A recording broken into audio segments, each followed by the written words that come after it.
Hello guys, स्वागत है आप सभी का इस वीडियो में। और आज यहाँ पे हम आपको केमिस्ट्री जो प्रैक्टिकल नोटबुक है उसका जो सेकंड एक्सपेरिमेंट है उसके बारे में आपको थोड़ा डिटेल में बताने वाले हैं। और हमारा जो रीडिंग आया है उसके हिसाब से आपको उसका आंसर भी यहाँ पे बताएंगे। तो यहाँ पे जो एक्सपेरिमेंट है वो एक बार हम देख लेते हैं कि एक्सपेरिमेंट हमारा एक्चुअली है क्या। To determine the concentration in the term of molarity of KMnO4 by the titrating it against 0.1 molar standard solution of ferrous ammonium sulfate।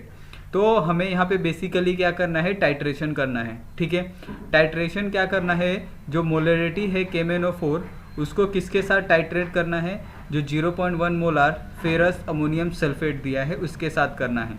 ठीक है, तो इसमें ये जो टाइट्रेशन है बेसिकली क्या है ये हम देखते हैं।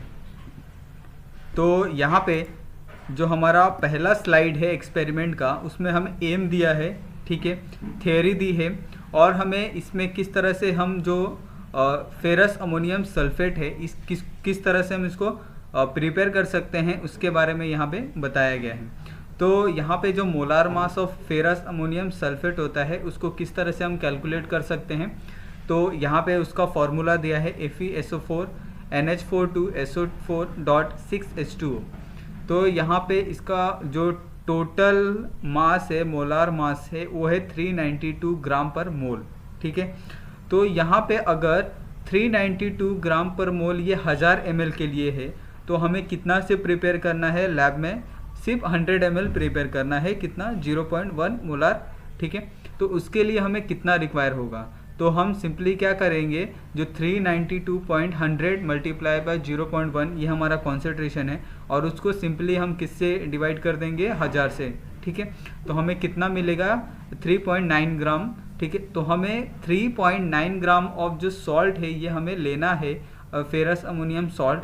और उस फेरस अमोनियम सॉल्ट को हमें जो मेजरिंग स्टैंडर्ड फ्लास्क होता है 100 का उसमें हमें डिज़ोल्व करना है और फिर डिज़ोल्व करने के बाद उसको एज इट इज़ रखना है। उसके बाद जो आगे का प्रोसीजर है उसको हमें कंटिन्यू करना है।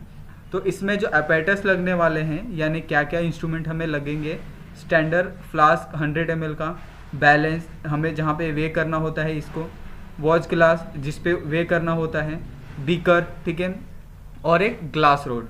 उसके बाद जो हमारे पास केमिकल है, एक तो फेरस अमोनियम सल्फेट है और डिस्टिल वाटर है और सल्फ्यूरिक एसिड है। ठीक है, उसके बाद हमें प्रोसीजर दिया है कि किस तरह से हमें ये जो कंडक्ट करना है टाइट्रेशन को। ठीक है, तो टाइट्रेशन को कंडक्ट करने के लिए सबसे पहले हम क्या करते हैं, जो भी हम प्रिपेयर करते हैं सॉल्यूशन स्टैंडर्ड फ्लास्क में, उसमें से हमें कितना बोला रहता है, 10 ml बोला रहता है या 20 ml बोला रहता है पिपेट आउट करने के लिए। तो हम उसमें से 10 या 20 ml पिपेट आउट करते हैं, उसको एक जो बिकर नहीं, हम लोग और जो टाइट्रेशन है उसको किस में करते हैं, फ्लास्क में करते हैं। ठीक है, जो 100 का फ्लास्क आता है, 250 का फ्लास्क आता है। ठीक है, तो उसके अंदर हम क्या करते हैं, पहले सॉल्यूशन को डालते हैं, उसके बाद हम इंडिकेटर ऐड करते हैं। ठीक है, तो इसमें जो इंडिकेटर होगा ये हम देख लेते हैं यहाँ पे। ये जो सेकंड प्रोसीजर है, determine the molarity of KMnO4 solution by using the standard solution. ठीक है, तो ये जो दूसरा प्रोसीजर था हमने यहाँ पे पूरे तरह से अच्छे से आपको बता दिया। ठीक है, यहाँ तक हमारे पास आधा प्रोसीजर था पहले वाले स्लाइड में, इसमें हमने ये पूरा प्रोसीजर आपको बता दिया। ठीक है, उसके बाद हम क्या करेंगे कि जो केमिकल यूज़ होने वाले हैं, जो इंडिकेटर यूज़ होने वाले, ये हम देखेंगे। तो यहाँ पे आप देख सकते हैं कि जो सॉल्यूशन इन ब्यूरेट होगा, तो सॉल्यूशन इन ब्यूरेट जो हमारे पास KMnO4 है, ठीक है, ये हमें सॉल्यूशन इन ब्यूरेट में रखना है। और जो पिपेट में क्या करना है, जो हमने फेरस अमोनियम सल्फेट जो बनाया था 3 पॉइंट समथिंग जो वे करके उसको 100 में डिज़ोल्व किया था, उसमें से हमें कितना पिपेट आउट करना है, 10 ml। ठीक है, तो 10 ml में हमें क्या देखना है कि उसका कॉन्सेंट्रेशन कितना है। ठीक है, तो अभी सॉल्यूशन इन कोनिकल फ्लास्क, उसमें कोनिकल फ्लास्क में हमें क्या क्या लेना होता है, पहले तो जो हम सॉल्यूशन लेते हैं उसको लेना होता है। उसके बाद हमें 1 test tube of distil water बोला है। ठीक है, उसके बाद इंडिकेटर में हमें सेल्फ इंडिकेटर, तो सेल्फ इंडिकेटर क्या होता है, फिनोप्थिलीन होता है। ठीक है, और एंड पॉइंट क्या है हमारा, कलरलेस टू लाइट पिंक। तो जो हम सॉल्यूशन हमारा कोनिकल फ्लास्क में मिलेगा सब केमिकल ऐड करने के बाद वो कलरलेस होगा और फिर उसको जब हम टाइट्रेट करेंगे इसके साथ KMnO4 के साथ, तो धीरे धीरे उसका जो कलर होगा वो लाइट पिंक हो जाएगा। तो ठीक है, तो यहाँ पे जो हमारा रीडिंग आया है वो यहाँ पे आपको दिखा देता हूँ कि हमारा रीडिंग क्या आया है। और आपको हमेशा जो पायलट रीडिंग है उसको नोट करके रखना है। अगर आप पहले रीडिंग में अगर पायलट नोट कर लेते हो तो आपको जो बाकी की 2 रीडिंग है उसमें कोई परेशानी नहीं होगी, क्योंकि आप डायरेक्ट हो वहाँ तक जो ब्यूरेट में सॉल्यूशन है उसको वहाँ तक डायरेक्ट गिरा सकते हो कोनिकल फ्लास्क में।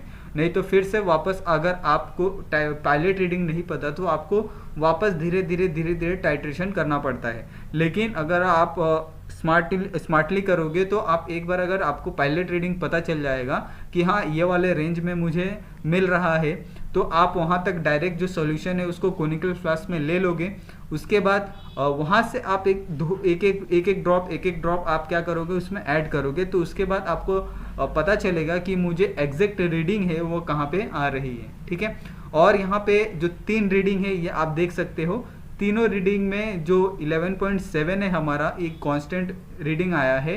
और कांस्टेंट ब्यूरेट रीडिंग यानी CBR जो होता है वो हम कैसे कैलकुलेट करते हैं, जब हमारा जो रीडिंग होता है अगर 2 रीडिंग हमें सेम मिलती है तो दोनों जो रीडिंग सेम मिलती है वो जो रीडिंग होती है वो हमारा CBR होता है। तो यहाँ पे जो हमारा CBR है वो क्या है 11.7 है। ठीक है, तो ये हो गया। अभी हमें कैलकुलेशन बोला है from the above chemical equation. तो ये हमारा जो केमिकल इक्वेशन है उसके हिसाब से हमें क्या फाइंड करना है, उसका केमेनो कंटेंट कितना ये कॉन्सेंट्रेशन होता है उसका ये हमें फाइंड करना है। तो यहाँ पे आपको कैलकुलेशन दिया है और हम आगे का जो कैलकुलेशन है आपको बताते हैं कि किस तरह से सॉल्व किया है। तो ये जो हमारा पूरा कैलकुलेशन है आप यहाँ पे देख सकते हैं कि 2 multiply by 158 is equal to 10 moles of molar mass of KMnO4 is equal to 158। तो यहाँ पे जो हमारा KMnO का जो मोलार मास है वो कितना है 158 है, और उसको हमने कितने बार लिया है 2। ठीक है, तो इसके लिए हमने 2 मोल्स लिया है, तो 2 मोल्स का कितना हो गया 150 मल्टीप्लाई बाय 2 हो गया। ठीक है, उसके बाद है हम कितना प्रिपेयर, हमने पहले कितने का निकाला था 1000 का, तो 1000 का हमें कितना मिला था 316। ठीक है, उसके बाद हमें कितने का निकालना था 10 का निकालना था, तो 10 का हमें कितना मिला 0.0316 ग्राम ऑफ KMnO4। ठीक है, उसके बाद जो हमारा रीडिंग आया वो हमारा रीडिंग क्या हो गया, जो CBR होता है वो हमारा X हो गया। ठीक है, तो X में जो हमें CBR मिला है 11.7। ठीक है, ये हमारा X की वैल्यू है, ये हमारा CBR है। तो जो CBR है KMnO4 सॉल्यूशन में वो कितना होगा 0.0316 ग्राम ऑफ KMnO4, यानी इसके अंदर ही हमें ये वाला CBR मिला है, ये वाला कॉन्सेंट्रेशन मिला है। और हमें निकालना है 1000 के लिए। ठीक है, तो 1000 में कितना होगा कि जो सिंपली ये वाला जो वैल्यू है ये मल्टीप्लाई बाय कितना हो जाएगा 1000 हो जाएगा। ठीक है, और यही सेम दोनों अगर वैल्यू हम 1000 से मल्टीप्लाई करते हैं तो डिवाइड बाय ये x। ठीक है, उसके बाद ये हमारा CBR है और जो हमारा KMnO का जो मोलार मास है वो। ठीक है, तो ये दोनों को हमने मल्टीप्लाई किया और ये दोनों को हमने मल्टीप्लाई किया। उसके बाद हम जो मोलरिटी है KMnO4 की ये हम निकालेंगे। तो जो मोलरिटी होती है वो मोलरिटी यहाँ पे आपको दिया है कैलकुलेट करके, तो इन दोनों को हम कैलकुलेट करेंगे तो हमें 0.2 मिलेगा और नीचे वाले को हम कैलकुलेट करेंगे तो हमें 11.7। ठीक है, तो यहाँ पे अभी हम क्या करेंगे, जो 0.2 है उसको हम डिवाइड करेंगे 11/7 से, तो हमें 1.702 multiply by 10 to the power -2 molar, ये हमें इसका क्या मिलेगा मोलरिटी मिलेगा। तो the molarity of KMnO4 solution is 1.702 multiply by 10 to power -2 molar. ठीक है, तो यहाँ पे लॉग कैलकुलेशन के लिए भी यहाँ पे जो स्पेस है वो दिया गया है। ठीक है, अभी इसी से रिलेटेड एक और एक्टिविटी है उसको भी हम देख लेते हैं। जिस तरह से यहाँ पे प्रोसीजर है, जिस तरह से यहाँ पे कैलकुलेशन है, जिस तरह से यहाँ पे जो भी चीज़ें की गई है वही सेम प्रोसीजर सेम चीज़ें एक्टिविटी में रिपीट की गई है। तो जो हमारा नेक्स्ट एक्टिविटी है वो एक्टिविटी नंबर 6 है और ये पेज नंबर 130 पे है। ठीक है, तो यहाँ पे भी हमें क्या बोला है, to prepare 100 ml of 0.1 molar standard solution of ferrous ammonium sulphate. ठीक है, तो यहाँ पे भी हमें कितना प्रिपेयर करना है 100 ml प्रिपेयर करना है, किससे फेरस अमोनियम सल्फेट से ही।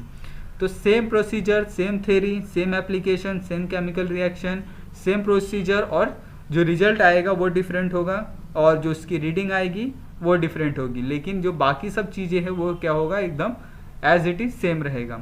तो यहाँ पे जो हमारा पूरा एक इसके बारे में बताने का था, ये हमने आपको यहाँ पे बताया है।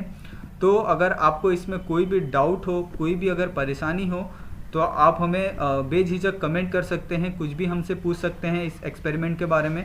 और आगे हमारे जितने भी एक्सपेरिमेंट है, केमिस्ट्री हो गया, फिजिक्स हो गया, बायोलॉजी हो गया, मैथ हो गया, उसके भी वीडियो हम तुरंत अपलोड करने वाले हैं। तो आप सबसे यही रिक्वेस्ट है कि आप कृपया हमारे चैनल को सब्सक्राइब कर लें और अपने दोस्तों के साथ भी इस वीडियो को शेयर करें, ताकि वो भी इसके बारे में जानें और किस तरह से जो कोई भी एक्सपेरिमेंट होता है उसमें क्या क्या चीज़ें होती है और आप उसको ईजिली किस तरह से अंडरस्टैंड कर सकते हैं। इसके लिए आपको ये बहुत अच्छा वीडियो है और आप सभी का ये वीडियो देखने के लिए बहुत बहुत धन्यवाद।